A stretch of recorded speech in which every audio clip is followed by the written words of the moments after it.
நாம் தமிழர் கட்சி கூட்டத்தில் ரங்கராஜ் பாண்டே வந்து கலந்து கொண்டு பேசியிருந்தா இந்நேரம் எப்படி குதிச்சிருப்பானுங்க. இந்த 200 ரூபாய் வாடகை வயர்கள் எல்லாம் குதின்னு குதிச்சிருப்பாங்க.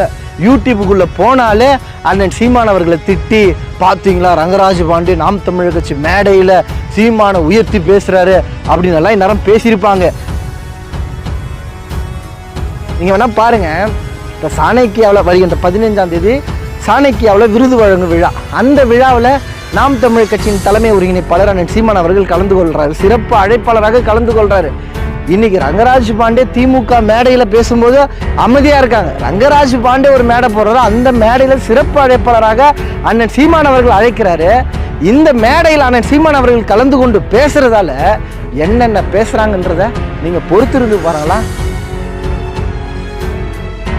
பெண் பத்திரிகையாளர்கள் குறித்து அவதூறா பேசி, அருவருக்கத்தக்க வகையில பேசி நீதிமன்றமே சொல்லியிருக்கீங்க எஸ்வி சேகர் குற்றவாளின்னு சொல்லிட்டு. குற்றவாளி எஸ்வி சேகர். ஆனா எஸ்வி சேகரை மேடையில ஏற்றி தலப்பாலாம் கட்டி அவருக்கு மரியாதை செலுத்துறாங்க. இதுதாங்க ஆரிய எதிர்ப்பு.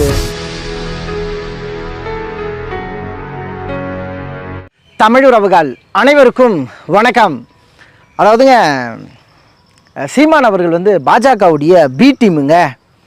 பார்த்தீங்களா, சீமான் அவர்கள் செய்தியாளர் சந்திப்பில் வந்து ரங்கராஜ் பாண்டேவை வந்து உயர்த்தி பேசுகிறாருங்க. ராஜா குறித்து சீமான் அவர்கள் பேசுகிறாருங்க.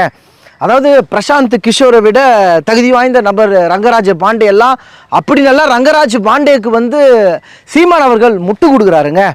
நாங்கள் தான் சொன்னோம்ல, நாம் தமிழர் கட்சி பாஜகவுடைய பி டீமுங்க. சீமான் பாஜக ஆளுங்க. நீங்கள் தான் நம்பலை. இதற்கு மேலே என்னங்க ஆதாரம் வேணும்? அதாவது ரங்கராஜ் பாண்டே அவர்களை சீமான் அவர்கள் உயர்த்தி பேசுகிறாரு, அதனால் சீமான் அவர்கள் பாஜகவுடைய ஆளுங்கன்னு சொல்லிட்டு அண்ணன் சீமான் அவர்கள் ரங்கராஜ் பாண்டே குறித்து பேசும்போது என்ன சொல்கிறாருன்னா, ஏங்க பிரசாந்த் கிஷோருக்கு என்னங்க தெரியும்? தமிழ்நாட்டில் பல இடங்களில் அவருக்கு முகவரியே தெரியாதுங்க, ஆனால் ரங்கராஜ் பாண்டேவுக்கு தெரியுங்க என்ற அடிப்படையில் அண்ணன் சீமான் அவர்கள் பேசினார். இப்படி பேசுனதுக்கு அவ்வளோதான் முடிஞ்சு போச்சு. சீமான் அவர்கள் பாஜகவுடைய ஆளுங்க அப்படின்னு மக்கள் மத்தியில் கிட்டத்தட்ட ஒரு வாரத்துக்கு மேலே பார்த்தீங்களா சீமான் எப்படி பேசுகிறார் பார்த்தீங்களா அப்படின்ற மாதிரி மக்கள் மத்தியில் கொண்டு போய் சேர்த்தாங்க. அதற்கு முன்னாடி அண்ணன் சீமான் அவர்கள் ரஜினியை சந்திக்கிறாரு. ரஜினியை சந்தித்த பிறகு இந்த திராவிட ஊடகவியலாளர்கள் பல பேர் ரஜினியை சீமான் சந்திச்சுட்டாருங்க. பார்த்தீங்களா, ரஜினி வந்து சங்கிங்க. சீமான் வந்து ரஜினியை சந்திக்கிறாருன்னா அப்போ ரஜினிக்கும் சீமானுக்கும் கனெக்ஷன் இல்லாமலாம் இருக்கும்.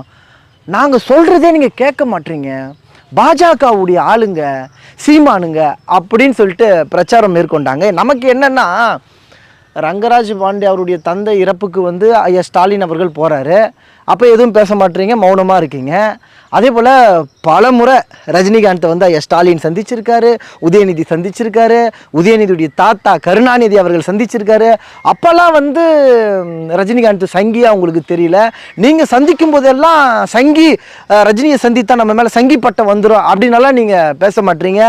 நீங்கள் சந்தித்தா மரியாதை நிமித்தமாக நாங்கள் வந்து சந்திச்சிருக்கோம். இதுவே சீமான் சந்தித்தா சந்திக்கவே கூடாது. சீமான் சந்தித்தாலே சீமான் வந்து பாஜக ஆளுன்னு சொல்லிட்டு மக்கள் மத்தியில் இப்படி ஒரு பிரச்சாரத்தை வந்து மேற்கொண்டாங்க. குறிப்பாக தற்போது ஐயா ஸ்டாலின் அவர்களுடைய 72வது பிறந்தநாள் கருத்தரங்கு கூட்டம் இன்று நடைபெற்றதுங்க. குறிப்பாக இன்றைய நாள் பார்த்திங்கன்னா அந்த கருத்தரங்கு கூட்டத்தில் சிறப்பு அழைப்பாளராக ரங்கராஜ் பாண்டே அவர்கள் கலந்து கொண்டு பேசியிருந்தார். அது மரியாதை நிமித்தமான பேச்சாக கூட இருக்கலாம், நம்ம அதுக்குள்ளே போகலை. இதுவே இந்த இடத்துல நாம் தமிழர் கட்சி கூட்டத்தில் ரங்கராஜ் பாண்டே வந்து கலந்து கொண்டு பேசியிருந்தா இந்நேரம் எப்படி குதிச்சிருப்பானுங்க. இந்த 200 ரூபாய் வாடகை வயர்கள் எல்லாம் குதின்னு குதிச்சிருப்பாங்க. யூடியூபுக்குள்ளே போனாலே அண்ணன் சீமான் அவர்களை திட்டி, பார்த்தீங்களா ரங்கராஜ் பாண்டே நாம் தமிழர் கட்சி மேடையில் சீமானை உயர்த்தி பேசுகிறாரு அப்படின்னு எல்லாம் இந்நேரம் பேசியிருப்பாங்க. குறிப்பாக இந்த செந்தில் வேலெல்லாம் 10-15 வீடியோ போட்டாங்க. எப்போ ரங்கராஜ் பாண்டே குறித்து அண்ணன் சீமான் அவர்கள் பேசும்போது 10-15 வீடியோ போட்டு சீமான் பாஜக ஆளுங்க, நான் சொன்னால் நீங்கள் நம்ப மாட்டீங்க அப்படி இப்படின்னெல்லாம் ஆத்திரப்பட்டு பேசினாருங்க இந்த செந்தில் வேலு. ஆனால் இன்றைக்கி பார்த்தீங்கன்னா திமுகவுடைய மேடையில் ரங்கராஜ் பாண்டே அவர்கள் கலந்து கொண்டு எனக்கு ஐயா ஸ்டாலின் மேலே அன்பும் மரியாதையும் இருக்குது, அதே போல் ஐயா ஸ்டாலின் அவர்களுக்கு என் மேலே வந்து அளவுக்கு அதிகமான அன்பு இருக்குதுன்னு சொல்லிட்டு பேசியிருக்காருங்க. பேசுனது யார்? பேசுனது ரங்கராஜ் பாண்டே. இப்போ நாம் என்ன கேட்குறோன்னா, இந்த நேரத்தில் வந்து பாஜகவுடைய அணியாக இந்த திமுக செயல்படலையா? இந்த நேரத்தில் செயல்படலையா? அப்போ இந்த நேரத்தில் நீங்கள் கேள்வி கேட்க மாட்டீங்களா? இப்போ நாம் தமிழர் கட்சியின் தலைமை ஒருங்கிணைப்பாளர் சீமான் அவர்கள் சந்தித்தா அவர் பாஜகவுடைய ஆள், ஆனால் திமுக மேடையிலே ரங்கராஜ் பாண்டே பேசுவார், ஆனால் நீங்கள் சங்கி கிடையாது. அப்படி தானே? என்னடா உங்கள் நியாயம்? ஆனால் இந்த 200 ரூபாய் வாடகை வாயர்களெல்லாம் எங்கே இருக்காங்கன்னே தெரியல. ஆள் அட்ரஸே காணும், வாயை திறக்க மாட்டானுங்க. செந்தில்வேலெல்லாம் சம்மதமே இல்லாத செய்தியை பற்றி பேசிகிட்டு இருக்காரு. இந்த செந்தில்வேலெல்லாம் கேட்டால் அவர் தன்னை வந்து ஒரு நடுநிலை ஊடகவியாளர். அவர் யாருன்னா திமுகவுடைய ஊடகவியாளர் இந்த செந்தில்வேலு. இதுவே சீமான் அண்ணனா இருந்தால் பக்கம் எழுதியிருப்பார். யூடியூப்பில் கிட்டத்தட்ட ஒரு வாரமாக இதை தான் பதிவு பண்ணியிருப்பார். நீங்கள் வேணால் பாருங்கள். இப்போ சாணக்கியாவில் வருகின்ற 15ஆம் தேதி சாணக்கியாவில் விருது வழங்கும் விழா. அந்த விழாவில் நாம் தமிழர் கட்சியின் தலைமை ஒருங்கிணைப்பாளர் அண்ணன் சீமான் அவர்கள் கலந்து கொள்கிறாரு. சிறப்பு அழைப்பாளராக கலந்து கொள்கிறாரு. இன்றைக்கி ரங்கராஜ் பாண்டே திமுக மேடையில் பேசும்போது அமைதியாக இருக்காங்க. ரங்கராஜ் பாண்டே ஒரு மேடை போடுறாரு. அந்த மேடையில் சிறப்பு அழைப்பாளராக அண்ணன் சீமான் அவர்கள் அழைக்கிறாரு. இந்த மேடையில் அண்ணன் சீமான் அவர்கள் கலந்து கொண்டு பேசுகிறதால என்னென்ன பேசுகிறாங்கன்றத நீங்கள் பொறுத்திருந்து பாருங்களா. இந்த திமுகவுடைய வாய் எதுவும் சும்மா இருக்காது. இந்த வாடகை வாயர்களுடைய வாய் வந்து சும்மா இருக்காது. திருப்பிடுவான், கேமரா திருப்பிடுவான். பாருங்கள், சீமான் பாஜகவுடைய ஆளுங்க அப்படின்னு திருப்பிடுவான். வேறு எந்த விமர்சனமும் அவங்களுக்கு கிடையாது. அதே போல் இப்போ எஸ்வி சேகருக்கு திமுக மேடையில் தான் தலையில் தலப்பாலாம் கட்டி பரிவெட்டாலாம் கட்டி திராவிட மாடலுடைய வரவேற்பு அப்படின்னு சொல்லிட்டு எஸ்வி சேகர் அவர்களை வரவேற்கிறாங்க. இந்த எஸ்வி சேகர் பெண் பத்திரிகையாளர்கள் குறித்து அவதூறாக பேசி அருவருக்கத்தக்க வகையில் பேசி நீதிமன்றமே சொல்லியிருக்குங்க எஸ்வி சேகர் குற்றவாளின்னு சொல்லிட்டு. குற்றவாளி எஸ்வி சேகர். ஆனால் எஸ்வி சேகரை மேடையில் ஏற்றி தலப்பாலாம் கட்டி அவருக்கு மரியாதை செலுத்துகிறான். இதுதாங்க ஆரிய எதிர்ப்புங்க. பாஜக சிந்தனை கொண்டவர் தான் எஸ்வி சேகர். இப்போ திடீர்னு வந்து திமுகவில் இணைஞ்சிட்டாரு. திமுகவில் இணைஞ்சதால் இப்போ என்ன பண்ணுறாங்க பாருங்கள். எஸ்வி சேகர் வந்து ரொம்ப நல்ல மனிதருங்க, அவர் அப்படியெல்லாம் இல்லைங்க அப்படின்ற மாதிரியெல்லாம் தற்போது பேசிக்கிட்டு உருட்டிக்கிட்டு இருக்காங்க. இதுதான் விஷயம். இப்போ அவங்க வந்து என்ன வேணால் செய்வாங்க. யார்?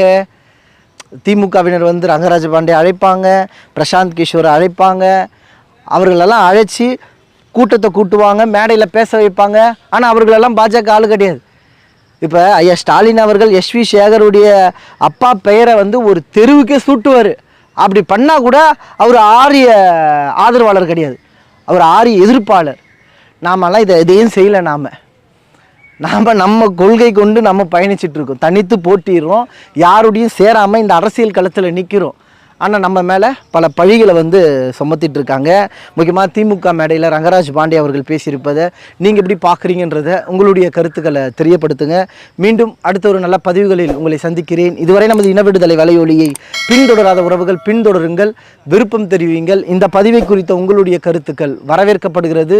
நன்றி, வணக்கம், வாழ்க தமிழ்.